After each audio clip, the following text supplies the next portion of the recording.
me quickly bring in this issue about the religious card that the NPP is seemingly playing. So we had the majority leader a few days ago talking about how the NDC's pushed out their only Muslim leader, which is Haruna Idrisu, and they are the ones presenting. And I mean, yesterday I said this, I mean, in terms of the politics of those statements, it is a masterpiece of campaign speeches, because you need to appeal to a certain group, you need to ensure that you appear inclusive and taking into consideration all the other factors in play. I want to come to you, Mr. Bawa. How do you respond to, or how does it sit with you that the NPP seemingly painting you as a group that is not considering the Muslims in this country? You've pushed out Haruna Idrisu. They are the ones presenting a Muslim flag bearer for the first time. The religious card, really, that's the NPP is playing. How do you respond to that? It was one of the most irresponsible comments to come from a leader of a house, and it is not different. If you check the current leadership of Parliament from the majority side, they have been known for that. Just 2-3 days ago, something that we condemned in Parliament during the recall of the comments that were made by their whip about the fact that you have polluted water more than us, to the extent that the Bar Association president found the need to create space in his speech to condemn. You have the same thing happening in the leadership. It's so irresponsible. Look, we are a secular state, and our aim should always be on the fact that when people are asked to go into positions, it is meritorious. It is based on factors other than just religion. It is based on factors other than where you come from. It's based on your factors that does not necessarily who is your father, who is your mother. Okay. So, under the NDC felt that, look, so, and I'll give you a typical example. When Haruna was taken out, I was one of the people who kicked against it. I'm a Christian. I'm a kicked against the removal of Haruna as minority leader. Minority leader. I'm a Christian. My reason for it was that I didn't share the reasons, for example, that maybe the party had in taking him off. But fast forward, there was a compromise that made me understand, okay, going forward, this is the way we should go. Because based on this, we differed in strategies. So it was purely based on strategy. So it is for a majority leader to have used religion as a basis. Look, okay. I'm coming. If we are going to talk about religion, and let's be very careful about that. This is an area that has sent a lot of countries to war. Yep. I expect somebody like Afenyo-Markin to be circumspect when he's touching on that subject. Let's assess people based on what they can do. You have to hold there for us. Yeah. So he's saying that if you're playing the religious card, it's irresponsible. What do you say? In fact, I was there when Majority Leader was talking, and I think what really touched me was the fact that he said that with the NPP, regardless of your background, we will accept you, empower you, and give you a chance to leadership.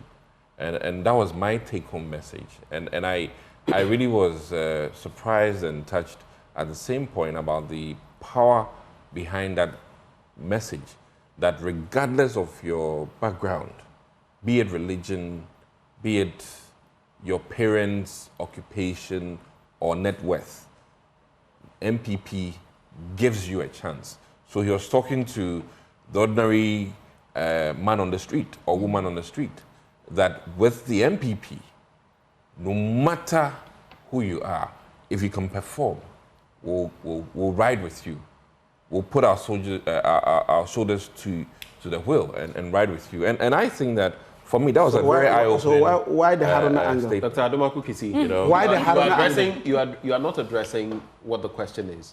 Yes, even the majority leader has spoken about where he came from, trying to get into parliament, failing, and now he's majority leader. He said that in the past. That's not what we're addressing. So this dangerous precipice of trying to weaponize religion. And yesterday I made mention of the fact that even in terms of strategy, unless you purely want to appeal to the very base, the grassroots, because you can't use religion to appeal to me, someone like me. My thinking is above that. And if you want to play the religious card, you are looking at 71% plus Christians. No, he was not playing the religious card. The Muslim population. And then the chunk of voters that come out of that. Is that a strategy? He was rather encouraging people who think they don't have hope in the MPP, that regardless of where you're coming from, regardless be it of religion or your poverty level of your parents, the MPP gives you hope. And that was the import of Well, you can communicate, and I'm communicating this to all of you, to tell your leaders, because you see, they say when two elephants suffer or fight, The grass. let me use that. It is the grass that suffers. Guess what? The grass is the rest of us. As for you people, you are in some position of power. Maybe. Hold. No, I agree with you. Maybe Characteristic of elephants. if something were happening Characteristic today, of elephants. maybe You with are your right. passports and all of that, you can quickly exit the country. Exit Guess who will be here? exit where? What, 200 and how many of you plus those in the rest of the executive It's ministers? my village, I'll go to. You are gone. That's about If your village is on fire, Dr. Adomaku Kisi, you will not go to your village. You will find your way to some other country You don't know if I outside have a of Ghana. banker in my village. You see? So let's not follow politicians on this I thing agree with and you. religion and Oh, no, all no, of no, that, no. because I think the two of us should condemn this. we will suffer. No, Two of us should my condemn this. point, which You see, I so you saw- can make Yeah. your point as to irrespective of your background, you can rise to He the said top. that. He said that. But to bring in the Haruna angle and that he's the only Muslim, I mean, Okay. In fact, that's so why that they bit- say you should address. That bit of him saying that Haruna was kicked out, well, as it stands, Haruna truly was kicked out, but it was not based on religion. I mean, based on what you're saying. So you say that my majority leader, what he said was a gaffe to even bring in that Haruna To say the angle. word is No. a gaff. What I'm See, saying is that to use the Haruna- word gaff, Haruna to use was the let word go. gaff means that And I normally love- speaks well and let this me is just a slip. Well, say this, that that is him. I love Haruna. That is I mean, him. That is him. Okay, I love him. Let's get his point. Atuforsen has been an okay replacement.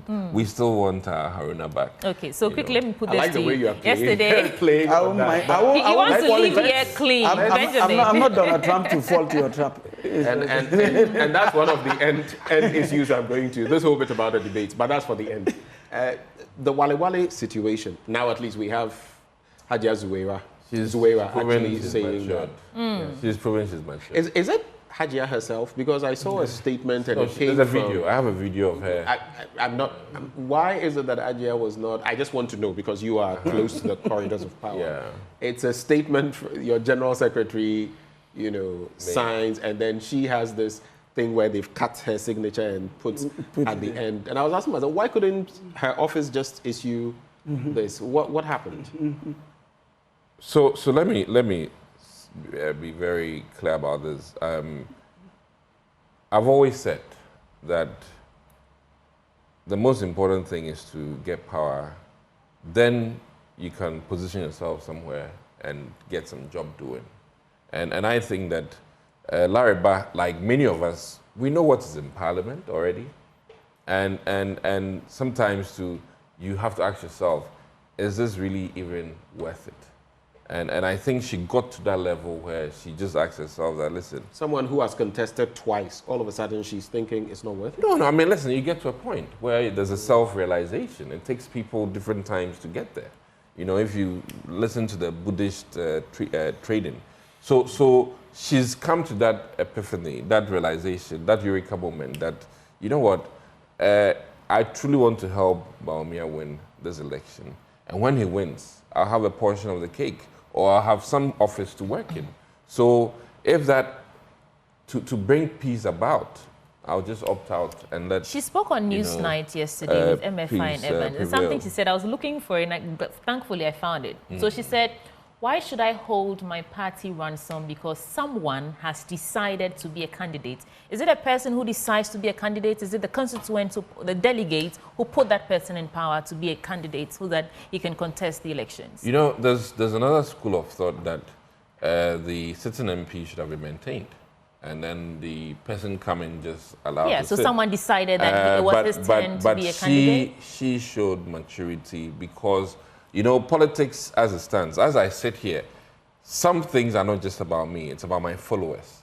And she needs to recall and then talk to her followers to clamp her down. Because listen, this thing in that area can just trip into a whole different, fight beyond just MPP circles, because this is two families involved. And there are nitty-gritty issues about this that I think that she's done. Nitty-gritty issues like the fact that Dr. Mahama is also from the Vice President's office, and this is the Vice President's hometown, and there is some, and this is the sister. maybe handpicking and clout from that end, sister, and a push from there. And that's Benjamin, the sister again, why should I know, hold my party ransom when someone has decided to be a candidate? So I think that Lariba, I take my hats off for her. She's shown that she's a Yawasan 12 our time. Oh. And you know, sorry. She's fought a good fight. Okay. And has gone down in a very respectful way. Okay. And I think that she's lost to the system. We should appreciate her. And I know for sure that she will not be forgotten in the annals of the history of the MPP. I don't know whether you have it must be very quick because I just wanted to talk they are my neighbors, so I need to go. Well, is not far from my because but don't extend it. Just go straight to the point. No. The point I'm just trying to make is that you will realize that she has been forced to resign. And one of I also realized the signature thing there. Two, I know there's not going to be peace.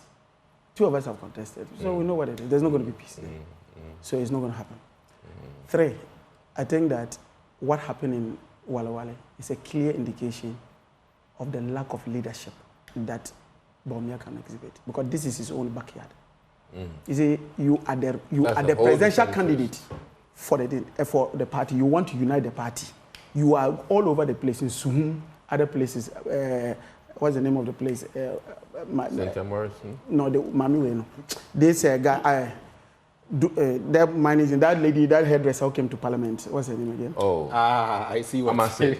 Yes, yes. Akwetia. Yeah. All over those places, trying to bring peace among candidates who are making, and your own backyard. That involves somebody who was working in your office. Okay, so your point is who was working in your office, one being your relative, and you cannot even bring leadership to bear in that area.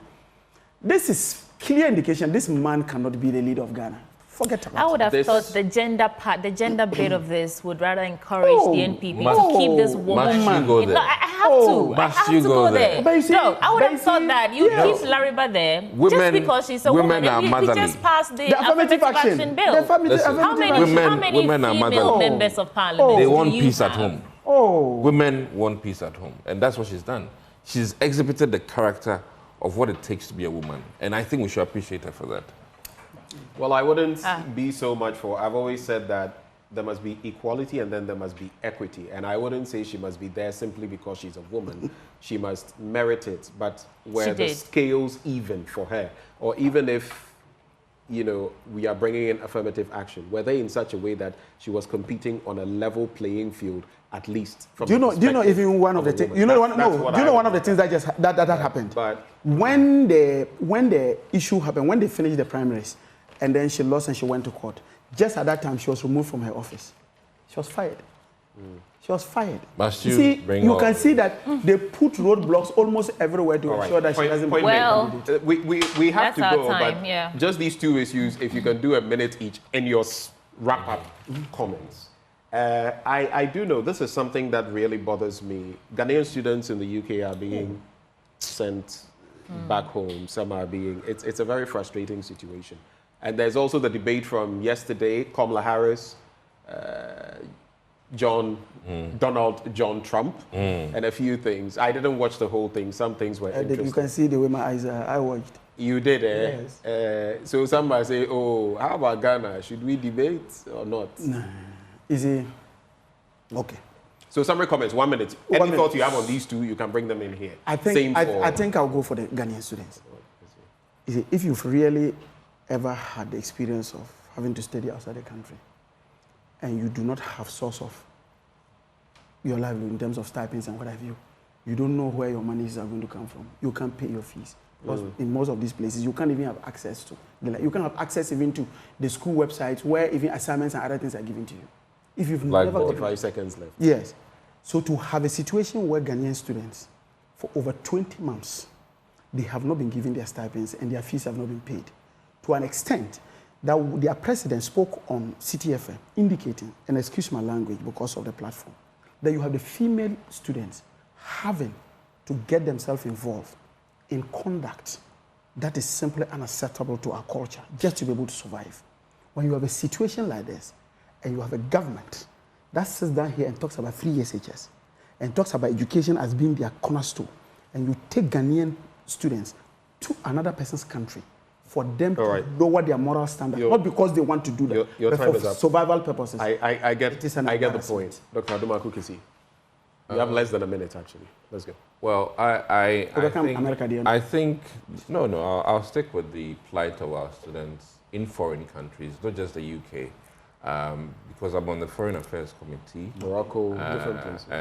And I think that this will be looked at appropriately, and Scholarship Secretariat, which falls under presidency now, would be attended to, I'm sure, through cabinet for us to have a solution. Well, for those from the UK, unfortunately we have to go, but for those from the UK, that door is closed now. If anything, they have to come back and reapply. And once you are sort of blacklisted, tagged like this, it's well nigh impossible. Gentlemen.